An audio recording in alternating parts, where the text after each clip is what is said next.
Takže ahoj lidi, já vlastně jdem u nového videa a dneska si ukážem, jak programovat v poznámkovém bloku 1. Takže první, co zkusíme, je animace. To jsou takovéto 3 tečky. Tak. A to je všechno. Potom to zase běží znovu. Takže na tohle potřebujeme na animaci text. A tady vidíte, že musíme napsat echo off, jedna mezera, color A, nebo můžete dát i color B. Color A je zrovna zelená, color B je modrá a C je červená. Dál už nevím, myslím, že D je fialová nebo růžová. Teď dáme dvojtečka M, to je kontrolní blok potom k tomu, ať se to opakuje. A dáme close, takže CLS.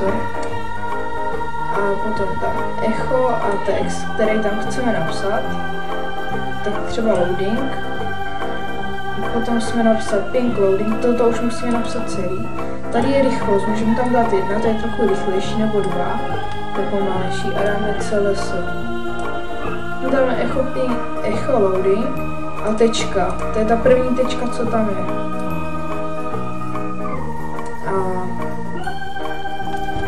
Potom to můžeme napsat kolikrát chceme, potom můžeme napsat ještě třeba klidně dál, ale my už se to nechce, takže tady máme, a potom dáme go to, jakože anglicky, běž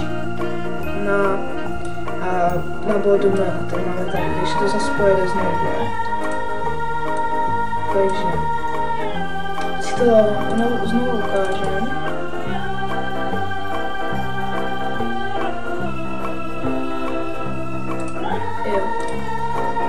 To je pro tento díl všechno, podívejte se, co tu ještě máme dále. Tak, pro tento díl se s vámi loučím, mějte se a čus.